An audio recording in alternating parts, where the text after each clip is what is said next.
Hello and welcome back to Erie's Witchcraft. So, I got an interesting discussion to talk about today. Um, I've been doing a lot of defining where I'm at in my hero's journey, which I want to talk about a bit more in the near future. Really analyzing my shadow self, really looking within and identifying the changes and the progression that has come upon my path. And I wanted to go over some of my thoughts about it with you guys and then talk about the 11 points of power, Luciferianism, Michael Ford, and how to really apply them in your path. You do not have to be Luciferian for the 11 points of power to really help you in your path, because it really is just wisdom to me. So, starting off with a quote: "He who is not bold enough to be stared at from across the abyss is not bold enough to stare into himself." From one of my favorite games, Silent Hill. But that is so damn true while working the left-hand path. I've walked in the path of light. I walked gray. And now I am walking the path of darkness. And even though it's a bit chaotic right now, I feel like I'm in the right place at the right time. There are no accidents, right?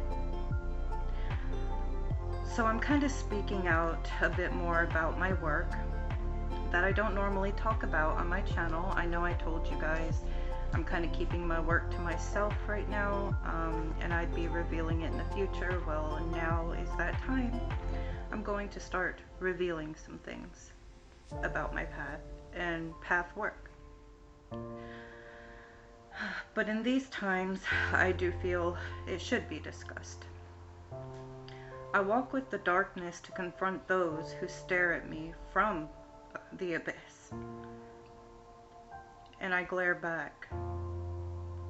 I must discover the hidden and embrace my journey. This is how I work through and redefine myself, my actual self. It is important because you must know thyself when we're always identifying with the ego. That could be quite hard. We must understand our desires.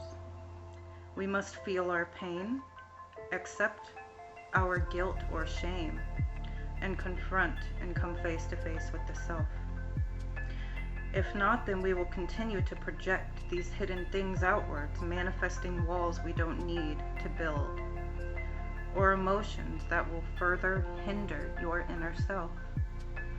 That is why identifying the archetypes around you in your journey, your path, your whole life, and follow your journey with an open heart and mind. It's really hard to look deep within and see your shadow or your hidden self. We must make the unconscious conscious, though.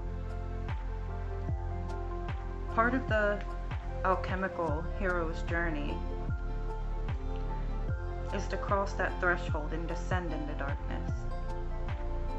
I'm at that point in my path, and Luciferianism is helping me in positive ways to get past this. Looking back over my path, even before practicing, every moment has led me here in my journey. And you'll realize how powerful that statement is with the more that I give you about my journey.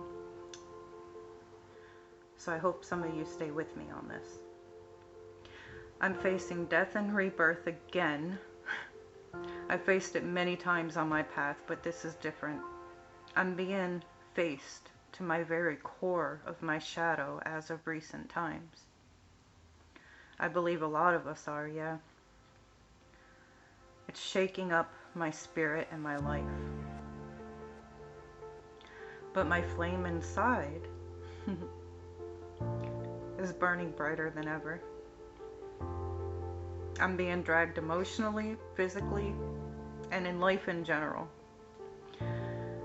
And I'm redefining myself through all of that. And finding the positive through all of that. Seeing how it all worked out in my benefit in the end truly is amazing. So this path and the spirits and energies I work with has liberated me in many ways. Made me see the hard truths about myself and how much I do just crave true freedom. And even though all the chaos, much chaos, I walk through it and come out reborn every time. So it's time to really start bringing you information and topics about the path I follow and about some work I've done.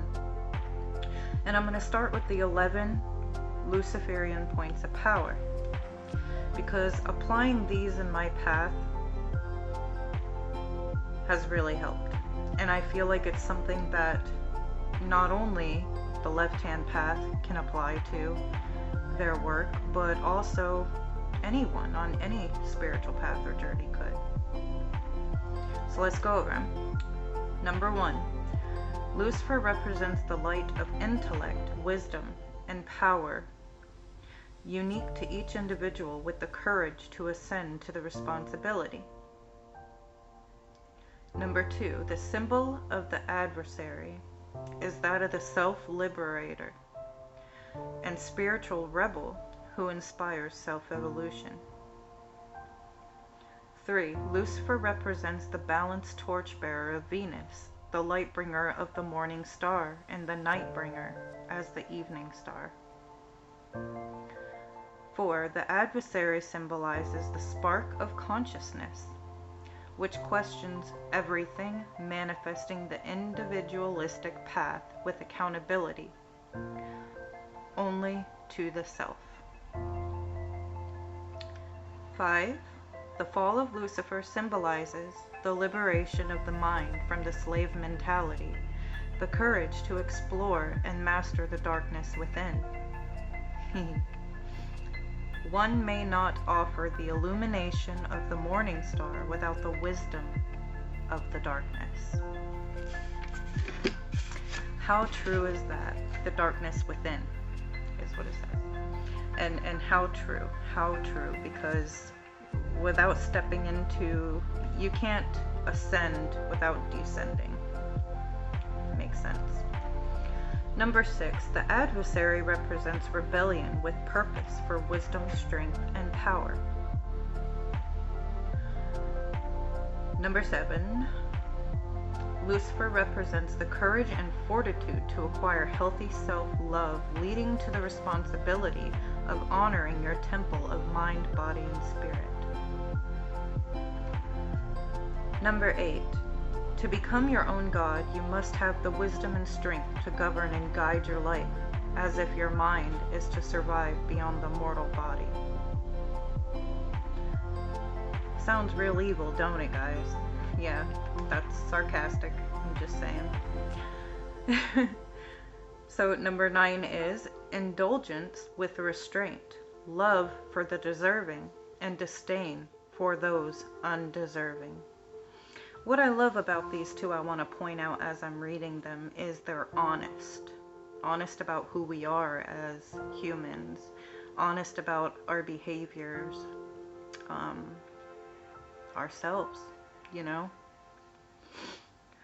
10. Lucifer represents the insight that every act, no matter if perceived as selfless, is at core a selfish act.